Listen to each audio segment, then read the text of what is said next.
Shalom semua, tunggu ya.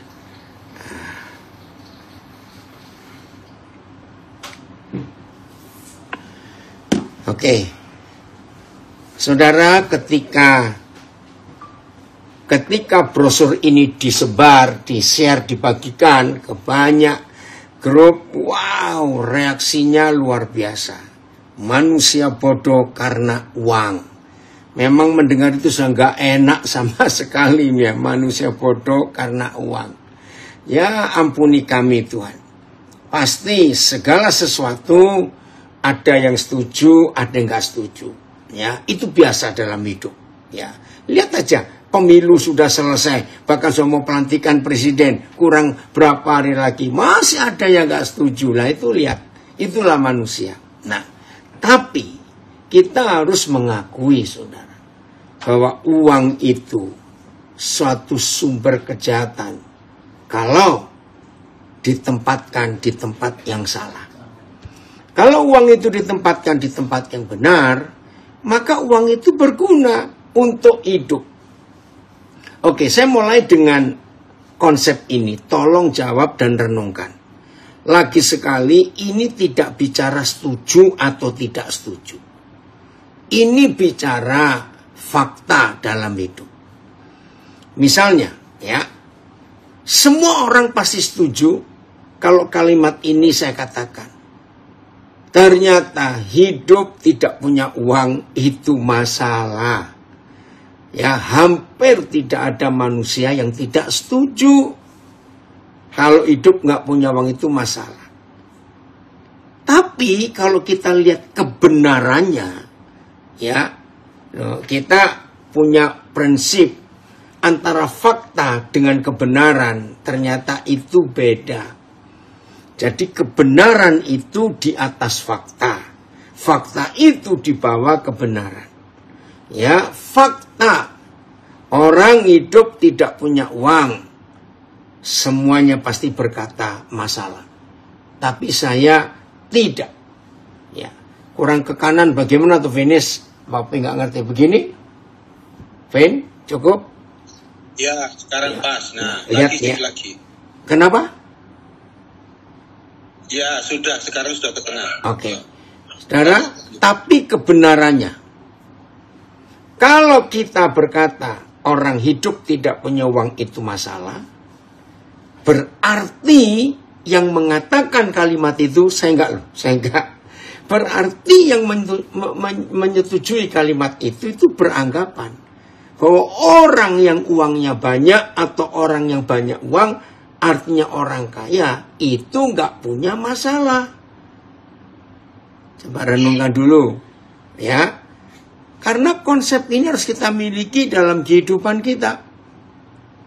Saya ulangi ya.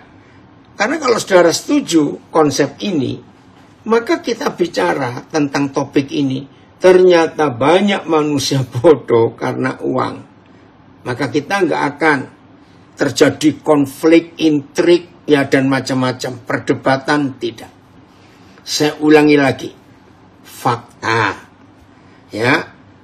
Orang hidup berkata kalau nggak punya uang itu masalah. Betul. Tapi buat saya tidak. Karena apa? Saya menemukan kebenaran. Kebenaran apa itu? Ternyata orang yang berkata hidup nggak punya uang itu masalah, artinya orang yang banyak duitnya itu nggak punya masalah. Nah, tolong jawab. Betul tidak? Orang yang kaya, banyak duitnya nggak punya masalah? Tolong jawab dulu supaya kita bisa belajar. Kok nggak ada yang nulis? Saya tunggu ini. Ayo, betul? Orang yang punya duit banyak itu pasti nggak punya masalah. Nah, dari Instagram sudah ada nulis salah. Memang, ya. Pertanyaan masih buat bingung. Oke, coba saya baca dulu. Pertanyaan masih buat bingung bagi orang yang suka duit. Oh, begitu. Oh, salah. Sudah dijawab juga. Salah. banyak duit, banyak masalah. Betul? Oke ya. Oke, berarti cukup buat saya dari Sydney. Sudah bilang, salah, orang punya duit banyak, ya. Realitanya orang kaya banyak, ya juga. Ya enggak, apa ini saya baca. Realitanya orang kaya banyak juga yang enggak bisa tidur, punya masalah. Oke. Nah, kalau saudara, dari macam-macam sudah nulis semuanya. Ya, puji Tuhan. Jadi terbukti saudara, uang itu bukan yang jadi problem. Yang jadi problem itu adalah hati kita. Ya, saya ulangi lagi ya. Ada yang komen, selama kita hidup di dunia pasti ada masalah. Oke, tapi bukan itu yang kita mau bahas. Lagi sekali pertanyaannya, dengar.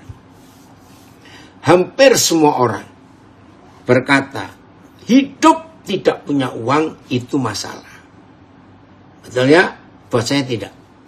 Nah, kalau saudara berkata orang hidup nggak punya uang itu masalah, berarti saudara beranggapan orang kaya duitnya banyak nggak punya masalah. Ternyata nggak juga.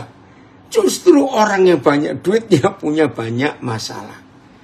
Nah, kalau saudara mengerti antara fakta dan kebenaran tentang uang ini, maka kita belajar lebih jauh tentang topik ini, bahwa ada manusia bodoh karena uang. Maka kita bisa tahu, ya, kita bisa tahu. Oh, ternyata betul. Maaf ya.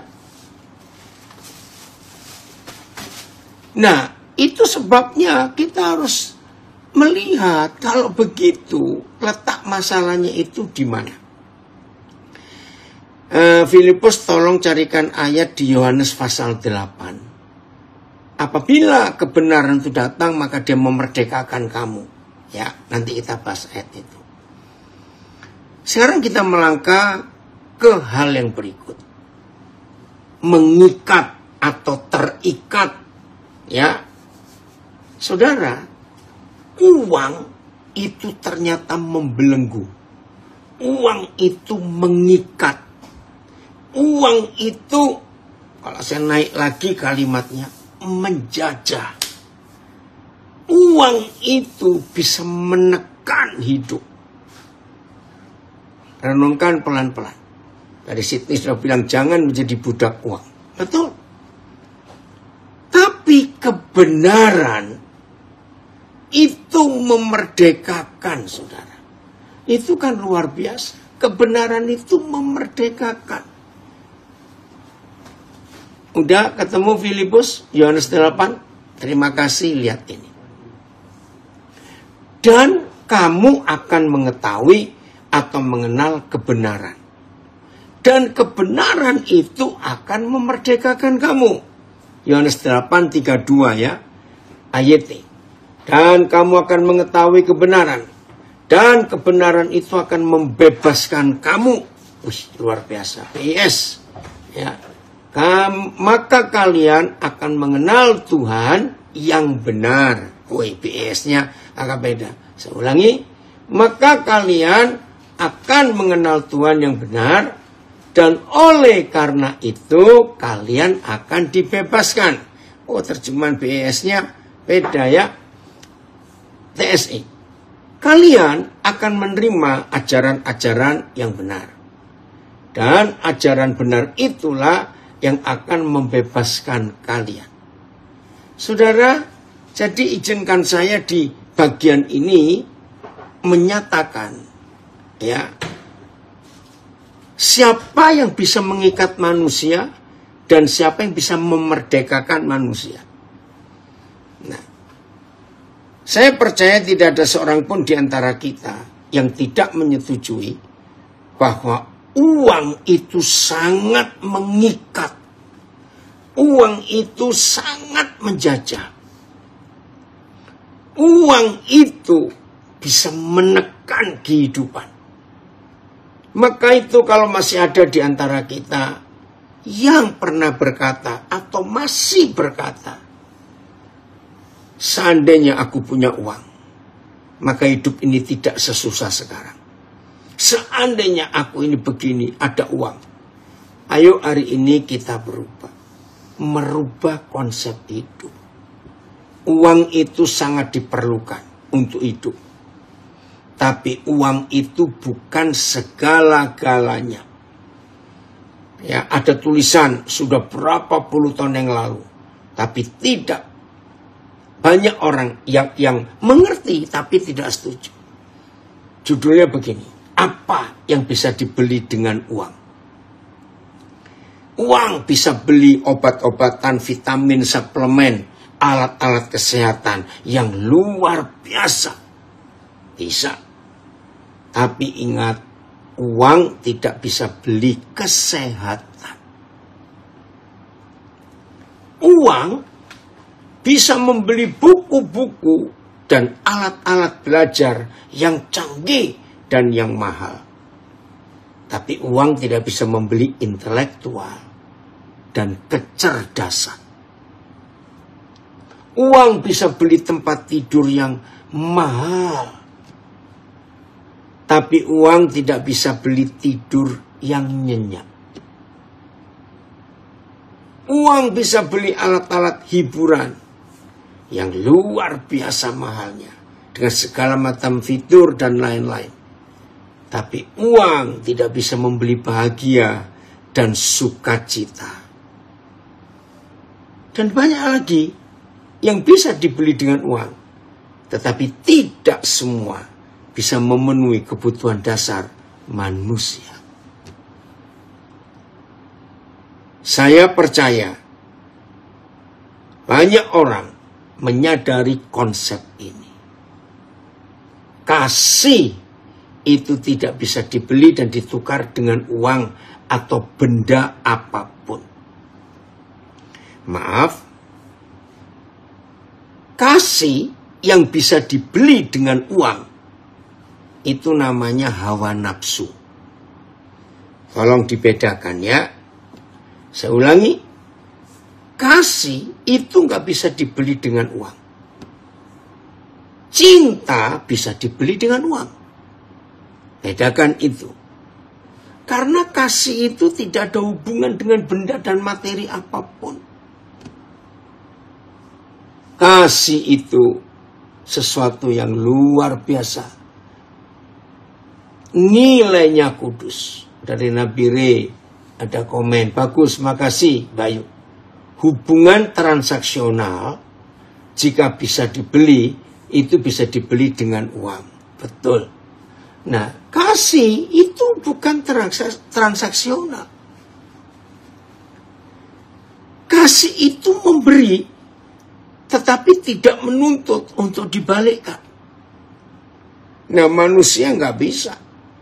Selalu kalau memberi, ada pamrih, ada yang ingin diminta dari yang diberi. Maka itu saudara, kita harus mengerti ini.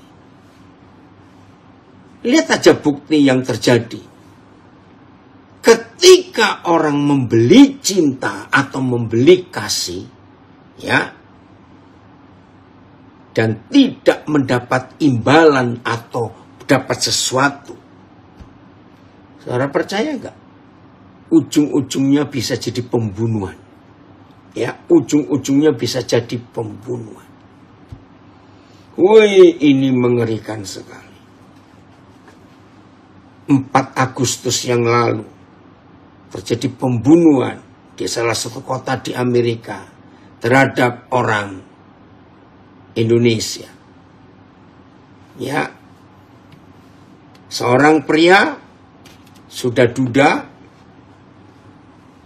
lalu kenalan dengan seorang wanita yang sudah janda. Nah, urusan itu saya tidak mengerti.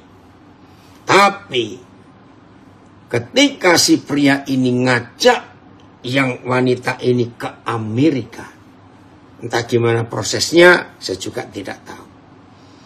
Baru datang berapa saat, ributlah mereka, dan ujungnya 4 Agustus yang lalu si duda ini membunuh si janda ini di tempat mereka sewa Saudara, mengerikan sekali.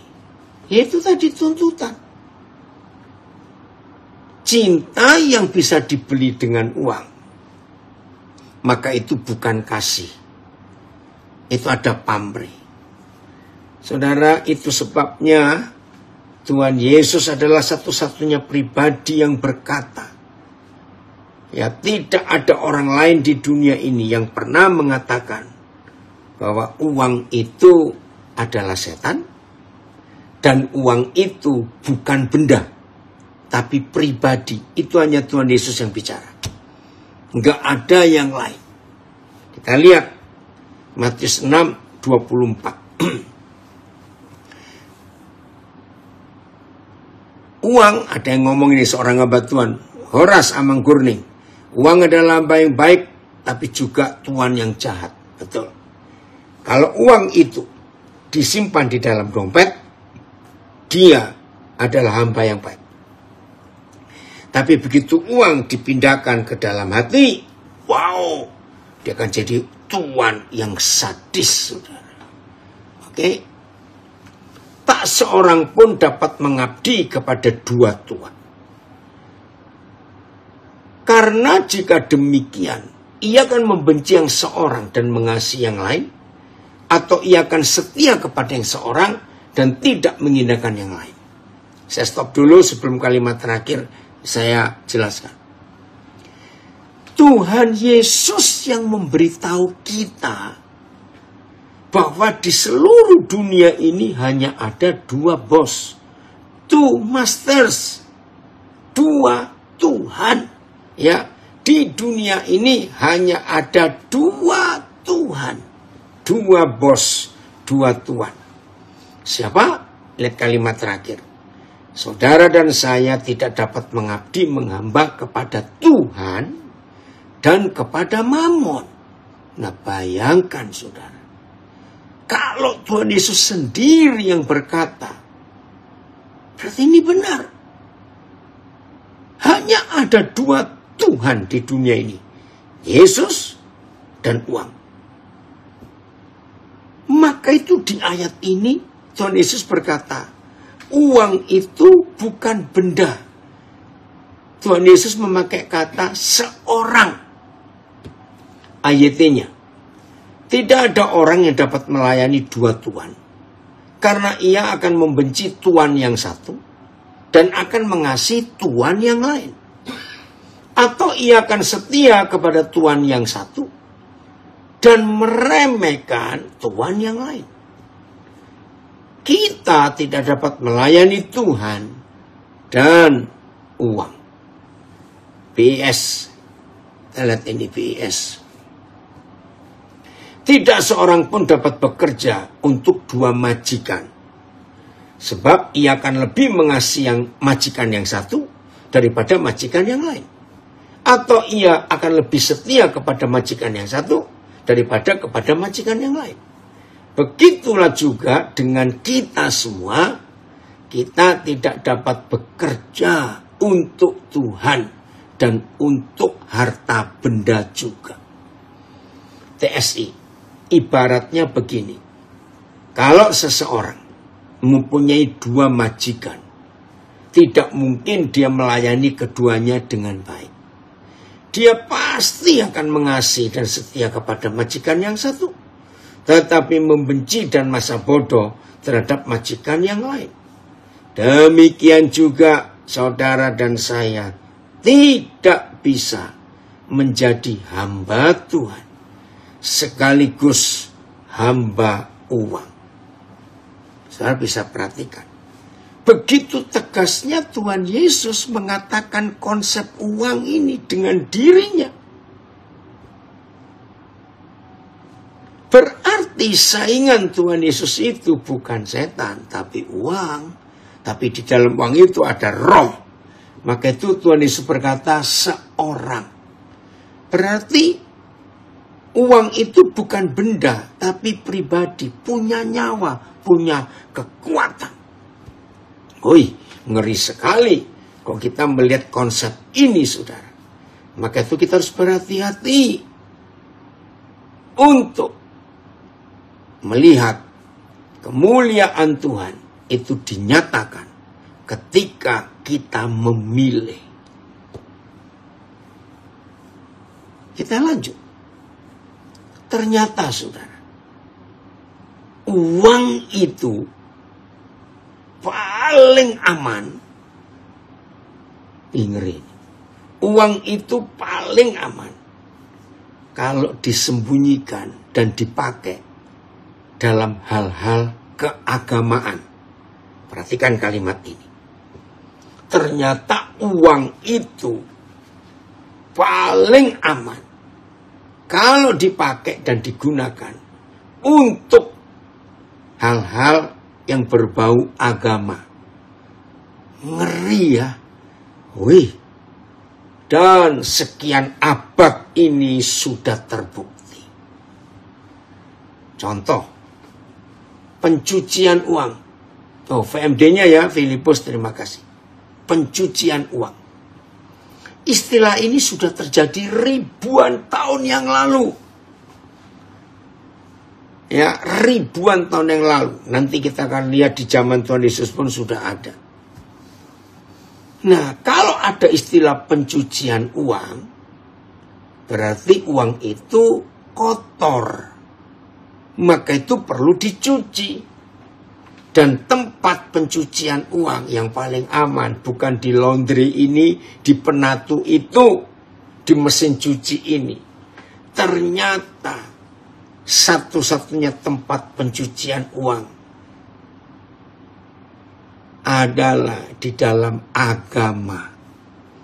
Maka itu berabad-abad sudah terbukti bagaimana para penjahat keuangan itu mencuci uangnya, rajin menyumbang untuk amal dan sosial atas nama agama. Bukankah ini sebuah kebodohan?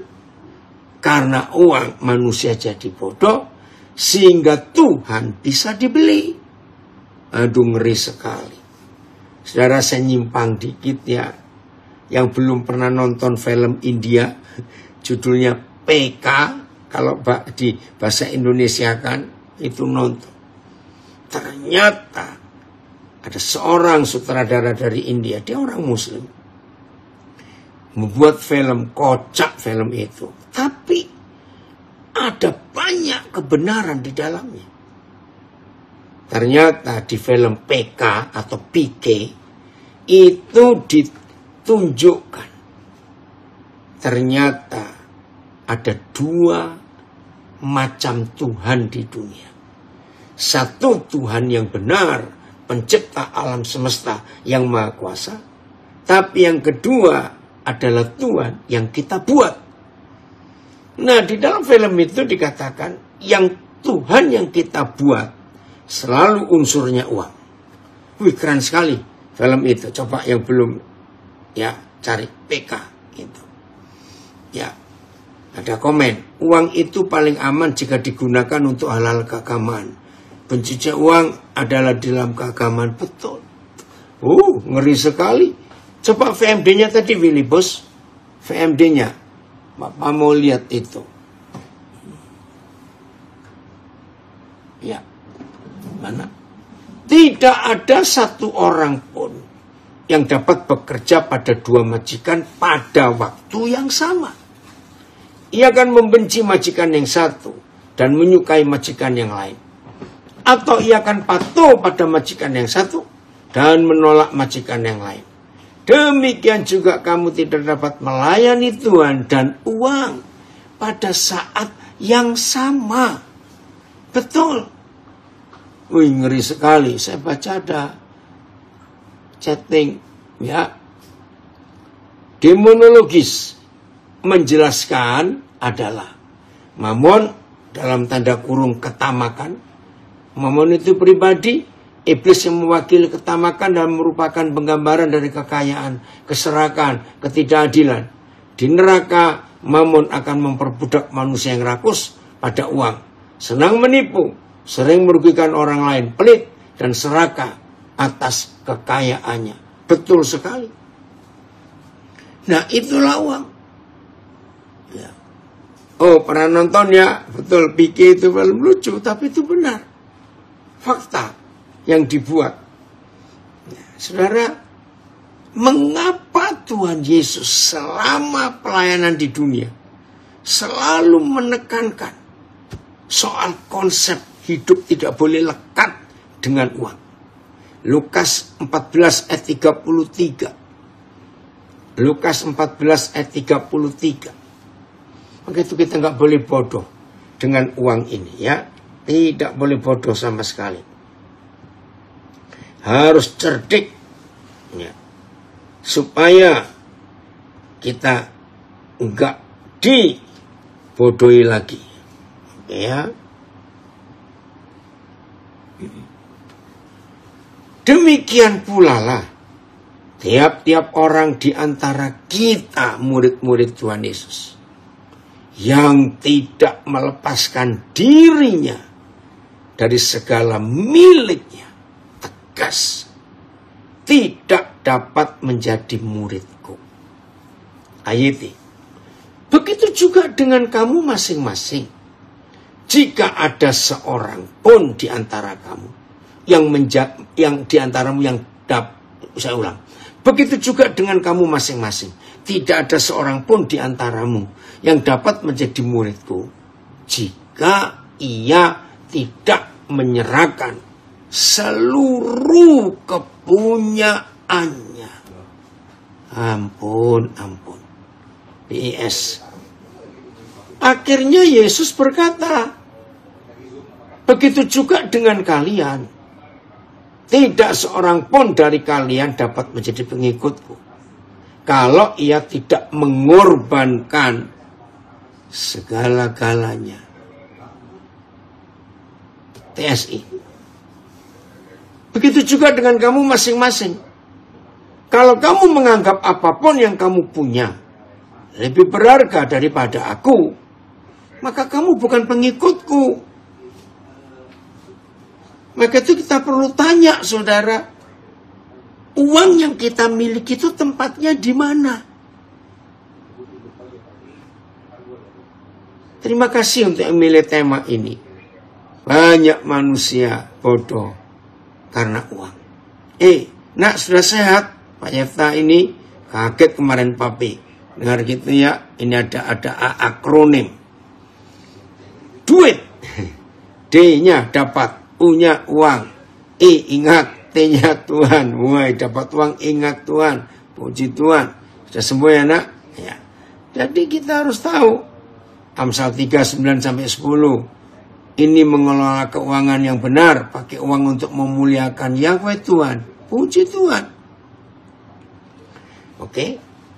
Jadi kita tidak bisa menempatkan uang itu sejajar dengan Tuhan Yesus. Tidak bisa. Harus milih. Ya, saya ulangi, harus milih. Ya. Supaya posisinya tidak salah.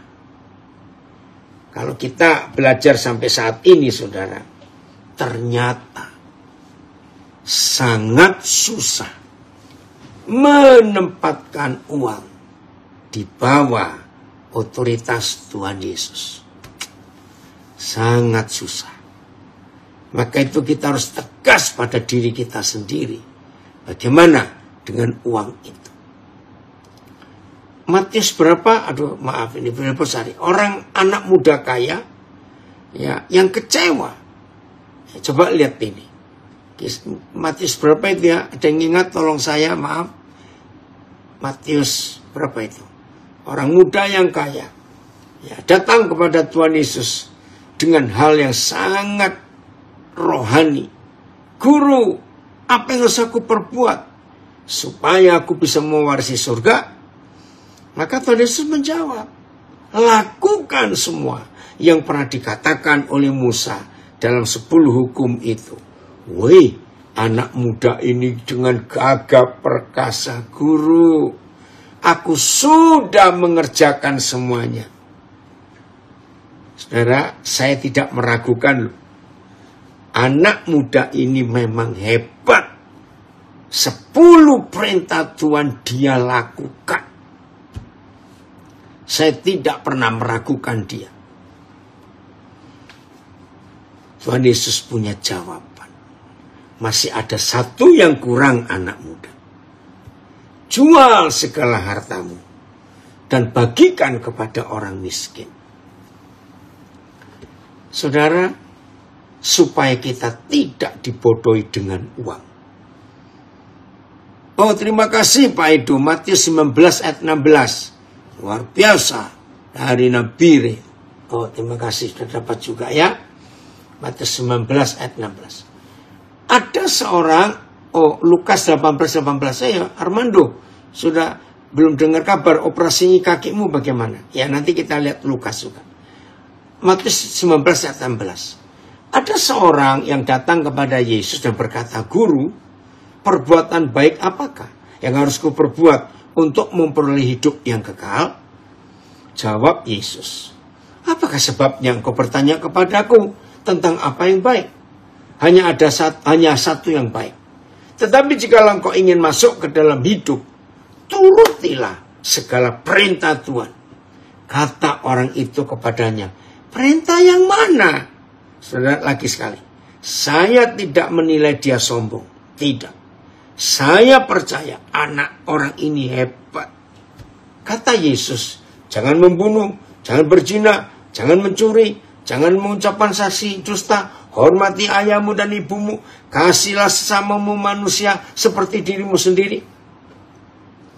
Kata orang muda itu kepada Yesus, semuanya itu telah kuturuti. Lagi sekali, jangan merendahkan orang ini. Anak muda ini memang hebat, saudara. Semuanya itu telah kuturuti. Apalagi yang masih kurang? Ada komen, berarti hal yang sama dengan cinta anak muda, kita juga tidak bisa menempatkan Tuhan dan cinta pada posisi yang sama di hati kita. Iya, nggak boleh. Tuhan Yesus tetap nomor 1. Apalagi yang masih kurang? Roh Kudus tolong kami supaya kami tidak menafsirkan ini hanya untuk hal rohani, tapi secara fakta dalam hidup sehari-hari. Kata Yesus kepadanya, jikalau engkau hendak sempurna, pergilah, jualah segala milik, dan berikanlah itu kepada orang-orang miskin. Maka engkau akan beroleh harta di surga. Kemudian datanglah kemari dan ikutlah aku. Roh Kudus tolong kami supaya kami bisa mengerti konsep ini.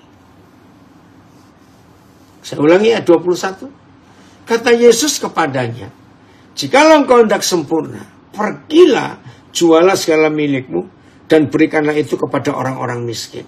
Maka engkau akan beroleh harta di surga.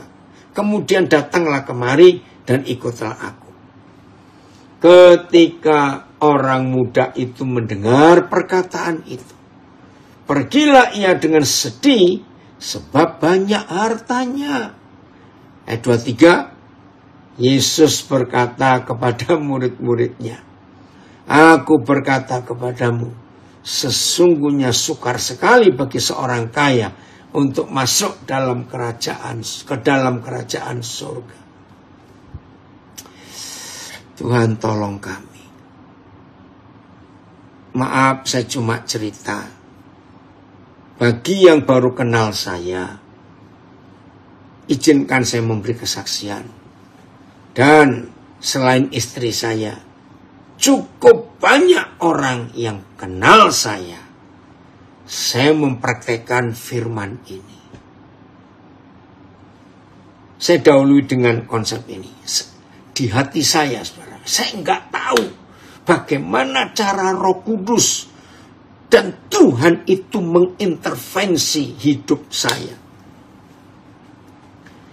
Dan orang berkata aneh, terserah. Tapi saya tidak. Dan itu saya hidupi puluhan tahun. Nggak cuma setahun, 2 tahun, puluhan tahun.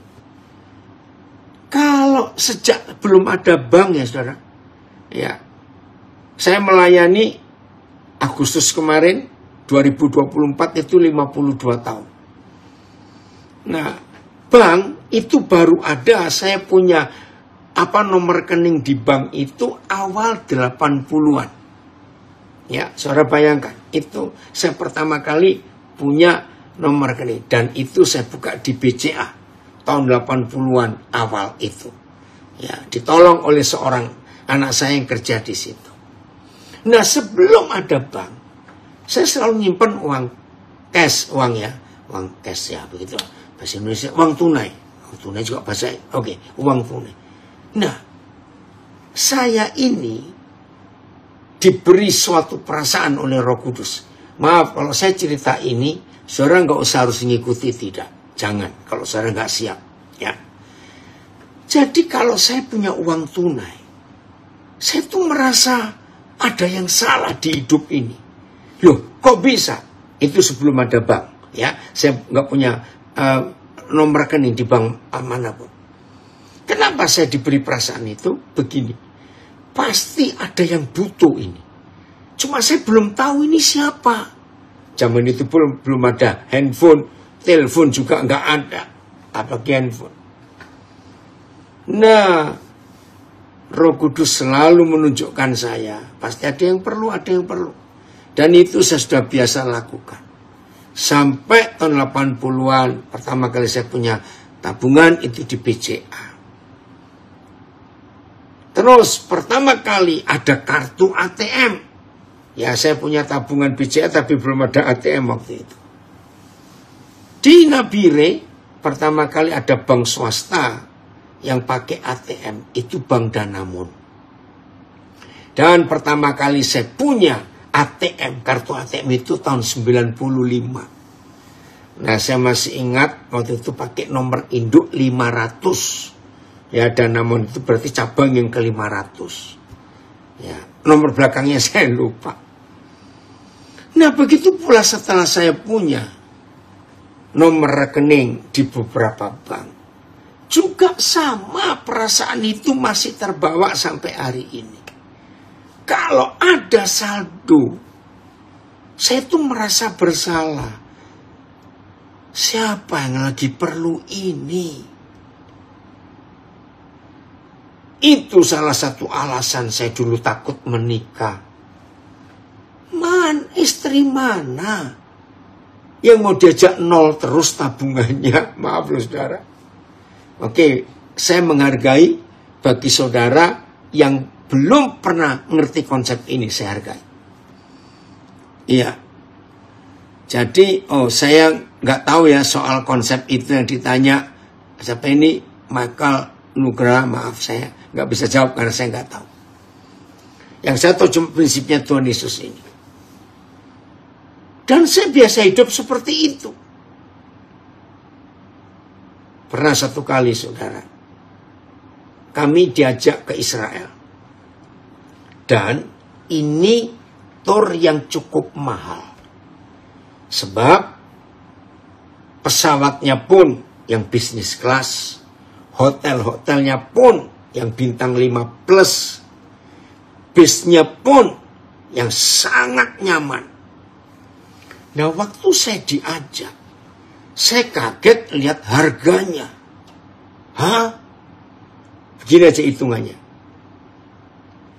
Tur kali itu, ya dengerin. Itu harganya 3 kali lipat dari tur normal ke Israel. Nah, apalagi saya diajak bukan jadi tour leader, ya, pemimpin rohani. Saya cuma diajak. Nah, yang ngajak saya itu teman baik. Saya bilang begini. Ada yang tanya, oke saya jawab. Kalau berbisnis prinsip uangnya gimana? Habis ini saya jawab. Ketika harganya segitu mahal, apalagi mereka bayari kami suami istri. Saya ini ngomong terus terang. Aduh sayang Koden kalau uang segitu banyak. Toh kami ini sudah sering ke Israel. Istilahnya ya, lipat saja, lipat. Orang ngerti lipat nggak? Kasih mentahnya aja, uangnya aja biar kami pakai untuk pelayanan di Papua. Saudara, mereka paksa tidak. Kami ingin Oden dengan Cik Louis pergi. Iya, karena tidak. Oke, Olin sampai ketemu Sabtu ya. Ini anak saya ini ketemu. Akhirnya udahlah. Dengan berat hati kami pergi. Nah, 2 hari sebelum pergi, kami coba hitung-hitung. Wih, saudara, ternyata kami hanya bisa dapat dolar itu cuma $60. Catat tuh, bukan $6.000, $60. Wah, saya tanya istri saya, gimana tetap berangkat? Wah, saya bersyukur punya istri hebat. Ya berangkat aja. Toh saya dijamin semua, apalagi kelas mahal begini, makannya pasti ada. Ya udah, berangkat saudara. Jadi kami berangkat dengan $60. Toh sudah mikir nggak beli apa-apa. Ya ampun, namanya jalan ya tetap aja bisa pengen beli ini beli itu. Tapi ya cukup lah. Nah, hari terakhir kami ada di kota Amman, Yordania. Sebelum balik, saudara, ternyata uang kami tinggal $1. Saya ingat betul dengan istri saya, kami cuma tertawa senyum-senyum. Di hotel, waktu itu hotel Radisson Plus itu baru dibuka di kota Amman. Wih, saya lihat hotel mewah sekali. Saya sudah keliling banyak negara, belum pernah lihat hotel semewah itu. Ini hebatnya istri saya. Nah, kami itu datangnya malam, ya, dari nginepnya itu masuknya malam dari Petra. Nah, kami berangkatnya besok malamnya. Jadi, kami hanya bayar makan siang besoknya. Karena tiba malam itu ada makanan, besok pagi ada sarapan. Nah, besok malamnya juga ada makan. Cuma siang itu saja. Oh, saya bersyukur punya istri yang hebat. Dia dapat ide.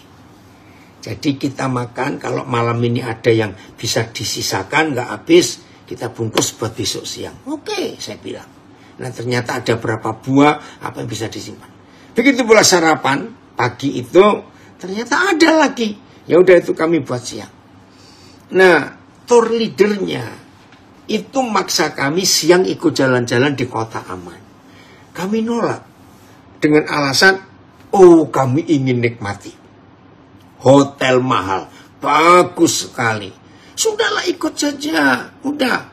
Saudara, ya itu kami kalau ikut juga nggak enak. Karena harus bayar makan siang. Enggak lah, toh kami juga masih ada makan yang kemarin malam dan yang tadi pagi. Saudara, saya bersyukur kepada Tuhan. Sampai malamnya berangkat ke bandara dan balik ke Jakarta. Saudara bisa bayangkan. Tinggal di hotel yang mewah. Ya udah, itu cara kami hidup dan tidak punya perasaan. Yang bagaimana? Oh ya Don, kenapa kamu gini mati merah? Wawan juga ya. Puji Tuhan. Nah sekarang ini, ada yang tanya tadi, kalau bisnis bagaimana? Nah begini. Bisnis kan ada aturan. Cash flow, ya perputaran uang itu nggak boleh stop. Tapi ini bicara tentang pribadi. Ya, contoh sampai hari ini. Keuangan saya terbagi untuk pelayanan dan untuk keperluan kami. Itu kebagi. Nah, jadi yang untuk pelayanan kami nggak boleh ganggu. Ya, tanya aja bendahara kami yang ada di Nabire. Ya, bagaimana cara kami ya untuk melihat keuangan itu. Jadi mereka punya hak ya untuk ngecek. Ya silakan pakai, nggak apa-apa. Nah itu bedanya. Jadi untuk yang bisnis, jalankan sistem bisnis yang betul. Untuk cash flow, untuk nambahin modal, untuk bayar karyawan semuanya. Tapi untuk pribadi, ya ajari anak-anak kita juga bisa berkata cukup dalam hidup ini. Nah terus bagaimana caranya? Ada firman. Kita buka 2 Korintus 8. Ya, ini ada komen. Kalau papi sudah bersaksi seperti ini, masih ada yang bingung, tidak punya uang, lebih baik stop percaya apa-apa. Jangan begitulah. Ya, Ini anak-anak kami sudah kenal betul. Saudara, sebelum ada M-Banking, kan masih pakai kartu ATM. Ya, saya punya nomor tabungan di beberapa bank. Dan sama, selama ada kartu ATM itu, saya titipkan. Ya, tiap kali saya mau keluar negeri, saya pasti tinggalkan semua kartu ATM saya. Dan siapa yang ngantar saya terakhir ke airport, ke bandara, mereka berhak untuk pegang kartu ATM saya. Dengan catatan tiap 2 hari kamu cek saldonya ada berapa. Nah, dan mereka yang kenal saya sudah tahu. Begitu cek, kirim laporan. Di bank ini ada sekian, bank itu ada sekian. Setelah saya tahu jumlahnya sekian, saya langsung kirim WA juga. Tolong kirim yang bank ini sekian, bank ini untuk keperluan pelayanan itu. Nah, untuk kami bisa berkata cukup. 2 Korintus 8, ya. Ayat 1 judulnya perhatikan, pelayanan kasih. Oke, saya langsung aja ke ayat 9. Ya. Oh, ayat 3 dulu. Saudara, saya hidupi betul. Ya.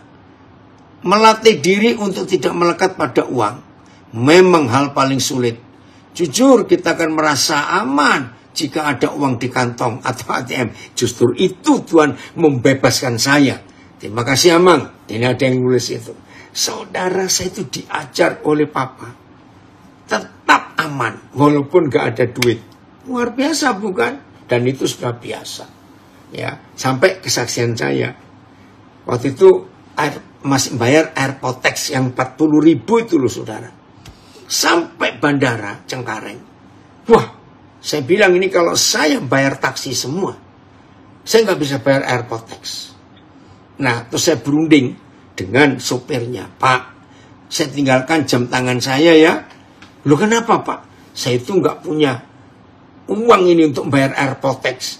Kalau terus bapaknya bilang, loh Pak, kan ada ATM. Loh ATM-nya saya punya, cuma nggak ada isinya. Tertawa dia saudara. Akhirnya dia percaya. Saya minta nomor rekening. Begitu sampai di tempat, maaf ya saudara, saya ketemu anak saya minta 100.000. Untuk apa? Kirim ke ATM ke orang ini. Wih, dia kaget. Saya ceritain, dia tertawa saudara. Ya untung tuh orang itu saya pinjam 40, saya balikan 100.000. Ya, oke, ada yang nulis ini. Siapa ini? Selamat malam. Bagaimana dengan anak-anak Tuhan yang punya 2 buku kas dari perusahaan atau toko untuk menghindari bayar pajak? Nah, itu lain lagi. Ya, itu kisah yang lain. Belajarlah jujur. Mana Filipus? 2 Korintus 8 ayat 3. Lihat ini. Kita harus berani seperti ini. Aku bersaksi bahwa mereka telah memberikan menurut kemampuan mereka. Bahkan melampaui kemampuan mereka. Nah, saudara, hanya ada satu alasan. Orang itu bisa menyerahkan kartu ATM-nya dengan PIN-nya. Kalau sering gak ada saldonya, catat itu. Jadi saya itu berani menyerahkan kartu ATM saya waktu itu sebelum ada M-Banking. Ya karena memang jarang ada saldo, jadi saya gak takut. Keren ya?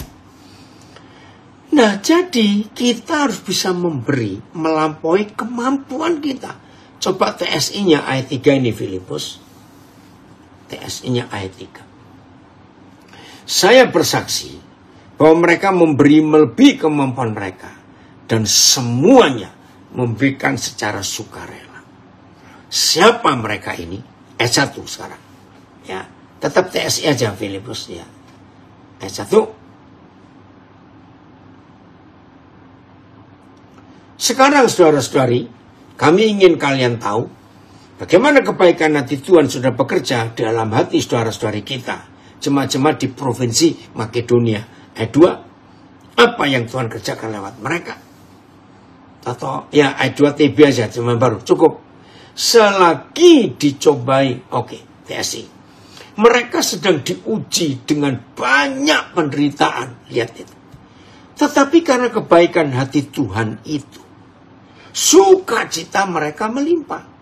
Sehingga mereka memberi bantuan dana dengan begitu murah hati. Mereka sangat miskin, tetapi kaya dalam hal memberi. Saudara bisa bayangkan.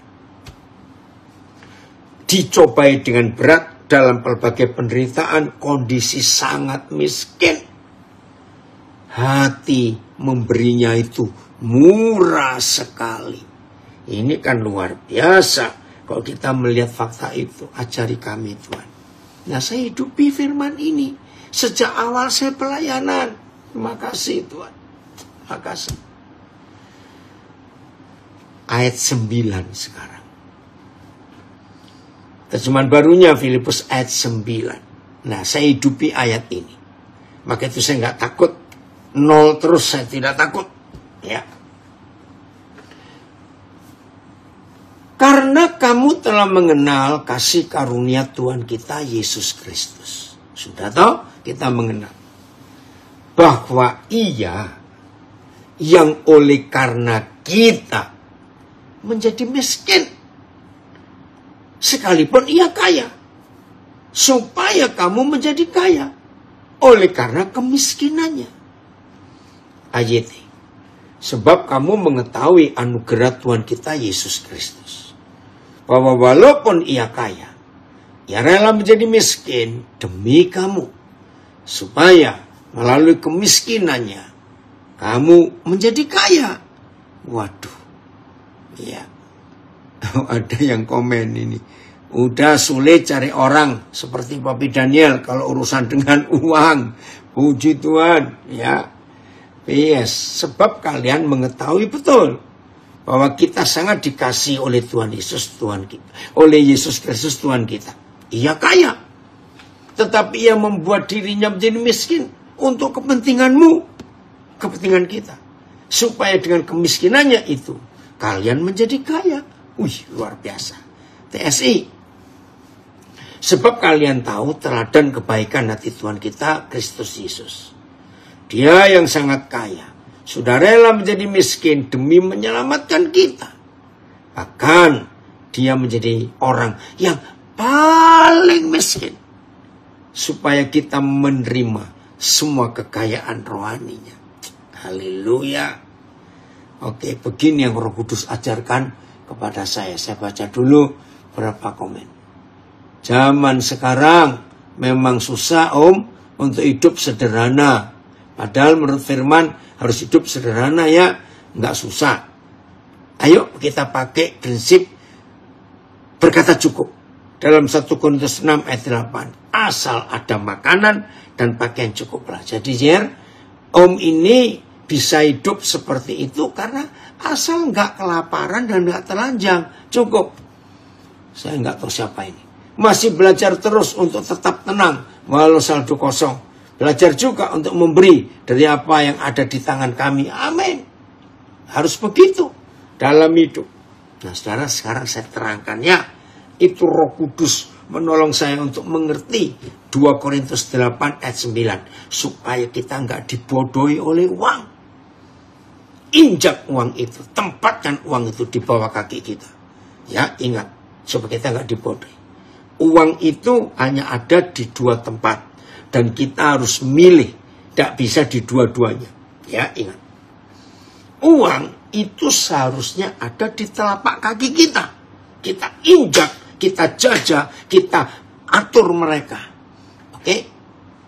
Yang kedua, kalau uang itu tidak ada di bawah kaki saudara, berarti uang itu ada di atas kepalamu. Nah, saya tidak mau dibodohi. Uang sampai kapanpun tetap saya injak di bawah kaki saya. Saya nggak mau ada di atas. Bahkan saudara dalam banyak pelayanan, ya saya bukan cuma mendapat persembahan tidak, tapi sering saya diundang pelayanan, ya ke tempat yang kecil sederhana, tapi banyak orang ingin ikut, gedung gerejanya nggak cukup. Saya bilang sewa gedung, saya bayar. Loh, Pak, kalau sewa gedung harus sewa kursi, sound system, saya bayar. Bahkan tidak sedikit, saya sering yang datang, saya siapkan makanan konsumsi. Maaf ya saudara, itu yang saya buat. Nah, begini konsepnya. 2 Korintus 8. Jadi Tuhan Yesus itu sering miskin. Padahal dia kaya. Mengapa dia kaya sering miskin? Karena kalau dia berbagi kepada kita, itu bagi habis. Nggak ada sisa. Lagi sekali, saya melakukan konsep ini sudah berapa puluh tahun ini. Dapat berapa, ada yang perlu Tuhan suruh. Kan ini bendahara. Ingat loh, kita ini bendahara. Supaya nggak dibodohi oleh uang, ingat kita ini bendahara. Yang punya itu Tuhan. Saya tanya, kalau saudara punya bendahara, pemegang keuangan, terus saudara bilang, tolong keluarkan untuk belanja ini, untuk kasih orang itu. Terus bendahara saudara bilang, jangan Tuhan, sayang. Kira-kira saudara tetap pakai bendahara ini atau tidak? Ya jelas tidak. Nah itu prinsip saya. Saya kalau diminta oleh yang punya uang untuk keluarkan, ya saya keluarkan, saya nggak ikut punya uang. Gampang toh, supaya kita nggak dibodohi karena uang. KSKK, terjemahan lain. Makasih Filipus. Kamu mengetahui dengan baik kemurahan hati Kristus Yesus Tuhan kita.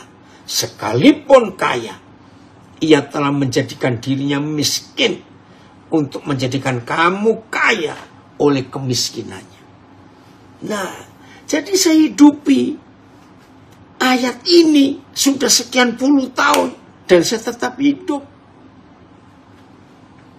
Ini luar biasa. Contoh, besok saya harus ke Amsterdam, lalu saya ke Jerman. Saudara, ini kesekian ratus kali saya ke Eropa sejak tahun 81. Saya tetap bayar tiket sendiri. Termasuk besok saya berangkat, pulang pergi, saya bayar tiket sendiri. Saya ke Australia, saya ke Amerika, bayar tiket sendiri. Maka itu saya kalau khotbah bisa tegas dan keras, karena saya nggak punya utang kepada yang ngundang, karena mereka nggak bayari. Saya bisa ngomong semau Roh Kudus tuntun saya.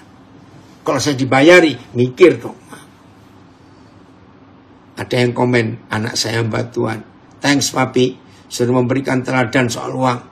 Uang kita gunakan untuk menyebarkan Injil kerajaan Tuhan, bukan untuk konsumtif. Haleluya, setuju nak? Jadi begini caranya ya. Tuhan Yesus itu kaya raya, sangat. Bertemu saudara dan saya, langsung dia miskin. Loh kenapa? Karena dia langsung beri semua untuk kita. Weh, maka itu kita ini mantan-mantan miskin mendadak kaya. Haleluya. Nah, karena dia Tuhan, baru miskin sebentar, pasti kaya lagi. Dia Tuhan kok. Oke? Baru kaya sebentar, ketemu rombongan miskin kedua, langsung baru kaya, miskin lagi. Bisa bayangkan ya, itu arti 2 Korintus 8 ayat 9. Present tense-nya present continuous tense. Sebuah peristiwa yang berulang-ulang terus. Saudara, baru miskin sebentar. Tapi karena dia Tuhan, enggak lama dia kaya lagi. Oke. Amang, Pak Sotuhon ya, Pak Sotuhon, tanya Handoko, Pak Handoko. Bagaimana waktu dia masih kuliah di Belanda dulu? Ya, bagaimana cara saya melayani mereka? Betul. Ayo, kita lakukan itu. Ya, Tuhan Yesus miskin, supaya kita kaya. Nah, saudara, sampai yang ketiga, orang yang miskin jadi kaya mendadak. Karena Yesus jadi miskin mendadak. Sama karena dia Tuhan, enggak lama kaya lagi. Baru kaya sebentar, ketemu rombongan miskin yang keempat, miskin lagi dia. Dan terus begitu. Nah, ayo kita kembali ke kita. Yang kaya mendadak, mantan miskin. Bukankah kita sering ketemu orang susah dan ketemu orang miskin? Maka setelah kita kaya mendadak, belum kita nikmati semua, ada rombongan miskin ketemu kita.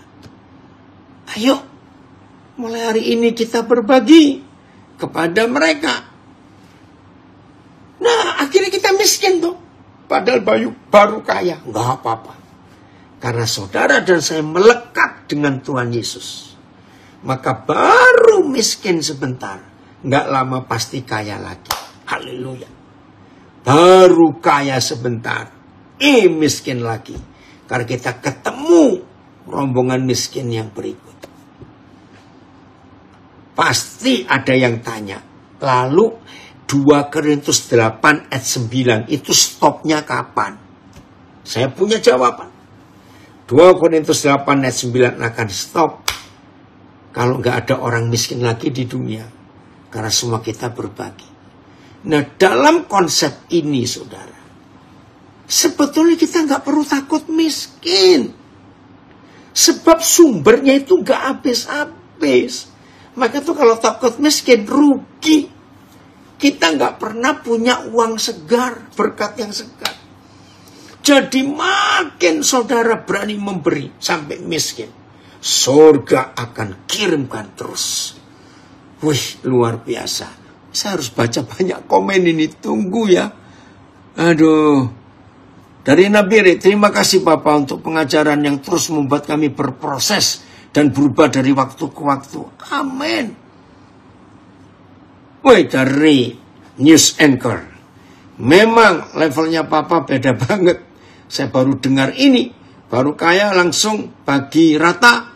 Baru miskin sebentar kaya lagi. Berbagi rata lagi. Keren, betul. Baru tahu ya anak itu konsepnya. Wih, pilot. Ini ada pilot jawab. Jadi ingat di Makassar. Lupa tahun berapa. Ada anak papi masuk kamar hotel terus ngomong. Pi, saldonya gak cukup. Tuhan Yesus pelihara ya, oh, masih ingat kamu ya. Ya sudah, nggak apa-apa. Seringkali begitu. Oke, saudara, ayolah. Kita nggak usah takut. Iya, woi gembala dari Maesan. Luar biasa, mantap Papa. Makasih nak. Cucumu berapa nak? Jadi cicit Papa saya punya berapa itu dari kalian ya. Terima kasih Tuhan. Untuk kebenaran yang luar biasa. Oh, ada yang bilang ini. Ayat ini bikin stres untuk orang yang pelit. Raymond, awas kamu, ini anak saya di Nabiri. Setuju, ayat ini bikin stres untuk orang yang pelit. Iya. Ada yang ngomong lagi, miskin itu kekurangan gak? Miskin itu kekurangan gak koden statusnya? Enggak sih, oke ya. Oke, ini ada lagi. Enggak, tidak sabar menjadi miskin. Karena itu cuma sebentar. Iya, nanti kaya lagi. Wow. Tapi ingat, baru kaya sebentar, miskin lagi. Terus begitu hidup ini. Maka itu jadi segar terus hidup itu. Kalau kita luar biasa. Saya beri kesaksian ya, saudara. Kan kemarin libur panjang. Saya itu nggak tahu kalau itu libur panjang. Saya harus berangkat. Ya, dari Nabiri itu hari Jumat. Lalu Sabtu pagi itu harus berangkat ke Terawas untuk retreat sampai Minggu malam ke Surabaya, Senin itu ke Kediri. Jadi 2 malam 3 hari itu saya harus ngajar 8 sesi. Ya, Sabtu 2, lalu Minggu 3 kali, lalu itu 5 ya. Terus Senin 3 kali. Tiba-tiba Roh Kudus itu ingatkan saya untuk ngajak seseorang. Lah seseorang ini masih kecil. Umurnya 20 berapa. Dia manggil saya Opa. Nah tiba-tiba Roh Kudus gerakkan saya. Istilahnya nggak tahu dari mana, out of nowhere. Tak muncul nama itu. Saya telepon. Kaget dia. Apa kabar? Baik Opa. Kamu belum kerja? Belum. Tapi sudah melamar, ya. Dia baru lulus kuliah. Oh ya, mau ikut Opa enggak? Dia di Jakarta. Kemana Opa? Pelayanan. Ya udahlah. Nah, anak ini, ya, kakek buyutnya dari pihak mama dan papa itu orang Surabaya. Mama papanya, ya, kakek buyut, terus oma opanya juga orang Surabaya. Nah, papanya juga lahir di Surabaya. Ternyata dia ini belum pernah ke Surabaya. Jadi ketika saya tawari, mau ikut nggak? Nemenin opa, mau ke Surabaya. Arahnya pendiam sekali. Nah begitu saya jemput dia di Bandara Juanda, dia bilang, opa, saya ini belum pernah ke Surabaya. Oh iya, sampai saya kaget. Lu keluarga besarmu di Surabaya? Iya, nggak ada yang pernah ngajak. Ringkas cerita, karena perjalanan masih banyak waktu, ya dia sering dengar cerita oma-opanya, Pak, bagaimana makanan Surabaya, rujak cingur, semanggi apa. Pokoknya saya ajak dia nyincipin dikit-dikit, senang sekali. Nah saya itu nggak tahu keadaan dia. Nah saya lupa tanya dia beli tiket. Saya pikir ya Selasa lah. Anak ini diem kok nggak ngomong. Ternyata saudara, saya nggak dapat tiket hari Senin. Mahal sekali karena libur. Saya mau beli hari Selasa. Ini loh Roh Kudus itu, maaf ya kalau saya pelit, bubar ini ceritanya. Ternyata saya ditelepon papanya. Om, dia itu dimasuk kerja hari Selasa tanggal berapa? 18. Hah, saya kaget saudara. Loh kenapa dia nggak bilang? Dia takut bilang sama Om. Kalau saya diajak dibayarin kok. Oh iya. Saudara luar biasa Tuhan. Kok saya bisa beli hari Senin? Harganya mahal sekali. Saudara, hari Senin malam dia pulang. Jadi cuma 2 malam. Sabtu tiba, Senin pulang. Ternyata dari Kediri ke Juanda. Macet saudara. Anak ini hampir telat. Saya itu nggak tahu ceritanya. Tiba-tiba Roh Kudus gerakkan saya. Kamu telepon anakmu yang di Juanda. Suruh check in dulu. Gitu loh. Untungnya kalau punya banyak anak. Saya telepon. Tolong check in ini. Udah. Betul saudara. Tahu Kristo ada nggak ya? Kalau ada Kristo bisa cerita. Begitu dia turun. Langsung masuk. Nggak sampai 5 menit dipanggil boarding. Nah. Kemarin pagi Selasa. Bapaknya telepon saya tentang kondisi anak ini. Saya kaget. Saya simpulkan dengan ringkas. Ternyata anak ini sedang ada di pinggir jurang. Satu kaki sudah ada di atas jurang itu. Satu kaki masih ada di pinggirnya. Saya sampai dia bilang papanya, Om, kalau Om gak ajak dia kemarin, hilang anak ini. Saya gak bisa cerita kasusnya apa. Saya itu sampai orang Jawa bilang lenger-lenger. Kok bisa sehebat itu Roh Kudus nyuruh saya ngajak orang ini? Anak kecil lagi, umur 20-an. Saudara, maka itu uang itu kalau dipakai betul saudara, menyelamatkan banyak orang. Begitu orang pelit, banyak membuat orang ke neraka, maaf. Aduh ini komennya banyak, saya nggak bisa baca ini satu persatu, maaf. Oke maaf ya dah, saya nggak bisa baca karena waktunya. Wih yang komen banyak sekali. Saudara bayangkan kalau saya terlambat. Betul ya Ko Ferdinand? Ayo. Aduh, luar biasa betul. Ya, wow, Roh Kudus luar biasa menyelamatkan jiwa di persimpangan jalan. Bukan cuma di persimpangan jalan, sudah mau masuk jurang, tinggal satu kaki saja. Haleluya. Enggak apa-apa. Tinggalkan dulu ya, mau komsel, ada yang mau komsel. Nah, kesaksian ini biar menyadarkan kita betapa pentingnya kita untuk tidak dibodohi oleh uangnya, gunakan untuk kerajaan surga, untuk menyelamatkan jiwa-jiwa itu. Ya, jadi saudara mulai hari ini, ayo kita sungguh-sungguh, ya, supaya Tuhan dipermuliakan lewat hidup kita. Jadi hidup ini nggak lengket dengan uang. Nah, saya akan akhiri dengan konsep yang sekarang ini loh. Kan sekarang sudah banyak bisnis online. Jadi bisnis sudah Nggak perlu kantor, karyawan, yang kecil-kecil aja itu ya. Online semuanya. Jadi kalau hari ini uang saudara habis, ini contoh bisnis online. Tinggallah tidur, nanti uang masuk sendiri. Dan besok ada lagi.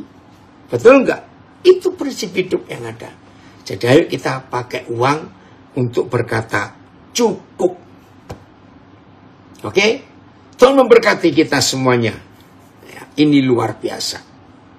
Jangan mau dibodohi oleh uang. Oke ya? Tuhan memberkati. Shalom.